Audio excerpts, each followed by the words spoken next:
Hi, I'm Dr. Zara Hashmi. Today I'm here to speak about infertility. Infertility is the inability to conceive, or in other words, to get pregnant. It takes around a period of 1 year if we have to label a patient infertile, that is, if she is below 35 years of age.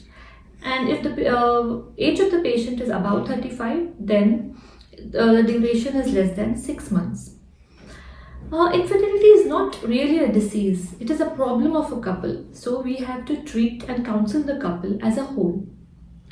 Generally, we have a notion that if a couple is infertile, then it is only because of the female causes, but it is not so. The problem with the wife contribute to 40% of infertility cases, and the same 40% is due to the causes in husband. And the combined factors wherein husband and wife both are responsible for the infertility is about 10% of the 10% of it.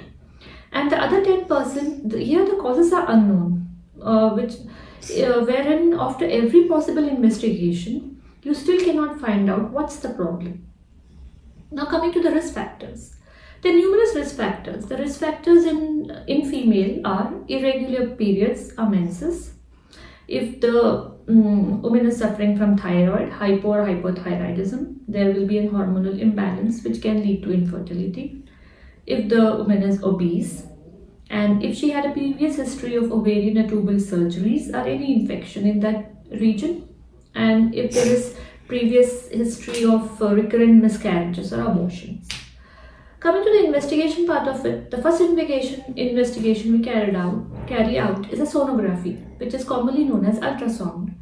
And there is tubal testing, where we see for the blockage or damage to the tubes, if there is any. And if this too doesn't conclude anything, then we go for a hormonal profile. And now coming to the risk factors in men, there are numerous risk factors in men which can lead him infertile. There is smoking, excessive use of alcohol, and if he has over intake of caffeine or any other drug abuse.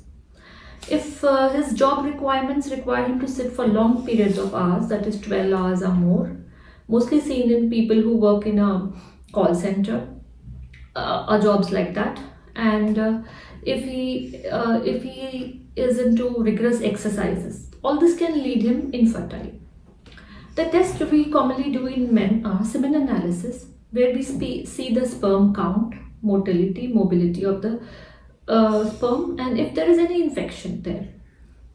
And in blood tests, there are two main tests we carry out in men. That is a thyroid profile, and then we see if the patient is diabetic.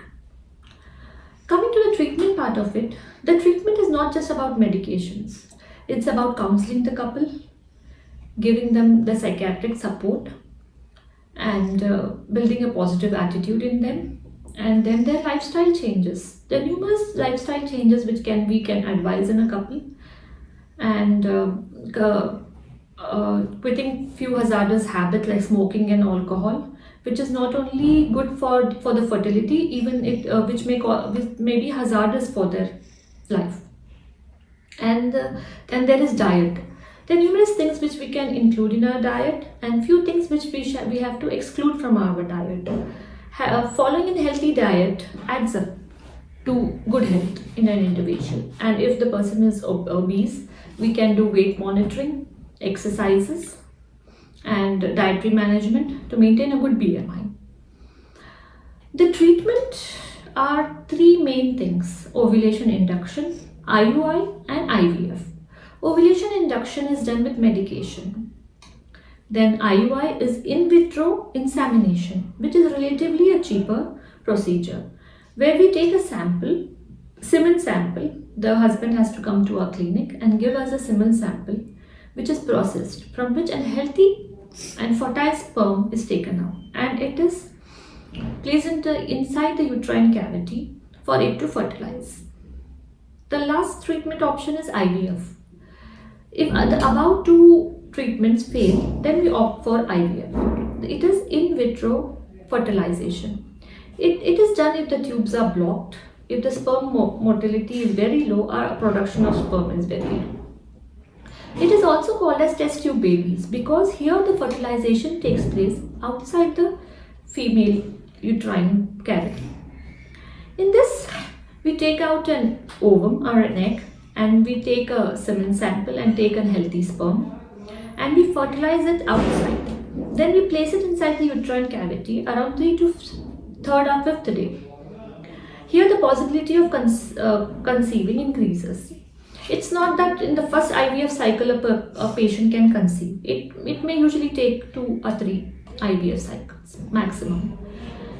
We have a notion that the success rate of IVF is about 100%, but it is not so. It is around 50 to 60%, both in Indian and in international standards. And so we come to a conclusion that infertility is not a disease. It can be tackled. Also, we have to counsel the patient, do a diet management, weight management, then the treatment, and help the couple to conceive. Thank you.